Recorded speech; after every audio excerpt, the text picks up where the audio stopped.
আজকের এই মঞ্চ থেকে অভিষেক বন্দ্যোপাধ্যায় তিনি যেমনটা বলেন, তিনি যেমন বিজেপিতে যাচ্ছেন না এবং পাশাপাশি তিনি যে নতুন দল গড়ছেন না তা নিয়ে বাইরে মিথ্যে প্রচার করা হচ্ছে।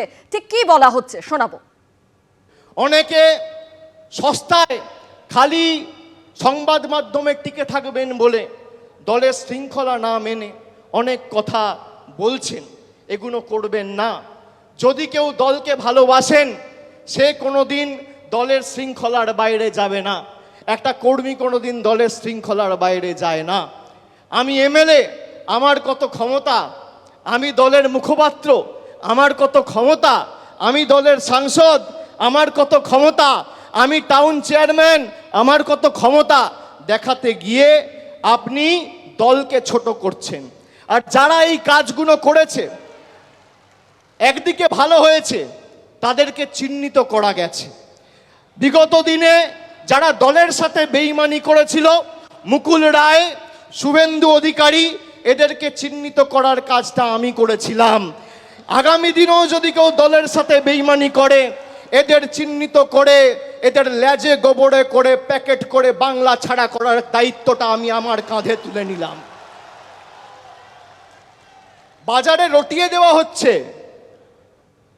অভিষেক বন্দ্যোপাধ্যায় বিজেপিতে যাবে। আরে আমার গলা কেটে দিলে কাটা গলা থেকে মমতা ব্যানার্জি জিন্দাবাদ বেরোবে। P4 insulated water tanks, kitchen and bath fittings, বিশুদ্ধ জল, সুস্থ জীবন, P4 আজীবন। আমি বেঈমান নই। বাজারে ছড়িয়ে দেওয়া হচ্ছে নতুন দল আসছে, ষড়যন্ত্র করে কোনো লাভ নেই। যারা হোয়াটসঅ্যাপ গ্রুপে রাজনীতি করতে চান, এসব করে কোনো লাভ নেই। মানুষের পাশে দাঁড়িয়ে মানুষের জন্য কাজ করতে হবে। আর যারা চক্রান্ত করবেন তারাই আক্রান্ত হবেন। ইলেকশন যত এগিয়ে আসবে দেখবেন এজেন্সির তৎপরতা বাড়বে। ইলেকশন আসলেই মনে পড়ে তৃণমূলের কাকে কাকে চার্জশিট দিতে হবে। ইলেকশন আসলেই মনে পড়ে তৃণমূলের কাকে কাকে চোর বলা হবে। ইলেকশন আসলেই মনে পড়ে তৃণমূলের কাকে কাকে জেলে ভরানো হবে। জেলে তো ভরেছেন অনেককেই, কটা প্রমাণ করতে পেরেছেন আজ পর্যন্ত? লজ্জা করে না? আরজিকর কেসের আজ পর্যন্ত সমাধান করতে পারেননি। কেসের পর কেস চলছে, কোন মুখে কথা বলেন আপনারা? সবার ফোনে আমাদের ফোন ট্র্যাপ করে তৃণমূল কংগ্রেসের লিডারদের, মিথ্যে কেস দেয়, মিথ্যে বদনাম করে, ছলনা করে। ওদের টাকার জোর আছে, ওদের এজেন্সির জোর আছে। নেতাজি ইন্ডোরের মঞ্চে আজকে তৃণমূল সুপ্রিমো মমতা বন্দ্যোপাধ্যায় তিনি যেমনটা বলেছেন যে ভোট এলেই এজেন্সির তৎপরতা বেড়ে যায়, ভোট এলেই মনে পড়ে তৃণমূলের কাকে কাকে চার্জশিট দিতে হবে। পাশাপাশি তিনি আরো বলেন যে আরজিকরের মতো বড় ঘটনার সমাধান করতে পারিনি, শুধু তৃণমূল নেতাদের ফোন ট্যাপ করা হয়।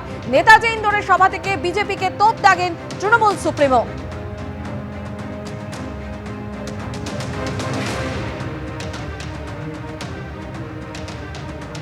টেলিফোনে এই মুহূর্তে আমাদের সঙ্গে শ্রমিক ভট্টাচার্য রয়েছেন। শ্রমিক বাবু, আপনি শুনলেন যে মুখ্যমন্ত্রী মমতা বন্দ্যোপাধ্যায় আজকে যে প্রসঙ্গ উল্লেখ করেছেন, সেখানে বলেছেন যে ভোট এলে এজেন্সির তৎপরতা বেড়ে যায় এবং সেই সময় মনে পড়ে তৃণমূলের কাকে কাকে চার্জশিট দিতে হবে। এবং আরও একটি প্রসঙ্গ তিনি উল্লেখ করেছেন যে আরজিকরের মতো বড় ঘটনার এখনো পর্যন্ত সমাধান করতে পারিনি, শুধু তৃণমূল নেতাদের ফোন ট্যাপ করা হয়। দেখুন, শুধুমাত্র ওই দুটি ঘটনার কথা উল্লেখ করিয়ে দিতে চাই। এক, মুকুল রায় বিজেপিতে যোগদান করেছিলেন এবং যেদিন যোগদান করেছিলেন তার পরের দিন সন্ধ্যাবেলা আপনাদের চ্যানেলে বসে হাতে 3টে টেলিফোন নিয়ে দেখিয়েছিলেন এবিপি আনন্দে যে আমি নন্দীগ্রাম করেছি, আমি সিঙ্গুরের আন্দোলন করেছি, আমি বামফ্রন্টকে উৎখাত করবার জন্য যত কিছু করবার আন্দোলন তার মধ্যে আমি ছিলাম, কিন্তু কোনোদিন আমার ফোন ট্যাপ করা হয়নি। এই যে 3টে ফোন হাতে তুলে তিনি দেখিয়েছিলেন, আজকে 3টি ফোন সার্ভিলেন্সে আছে। আপনারা আপনাদের ফাইলে চলে যান, যে আপনি পরিষ্কার দেখতে পাবেন।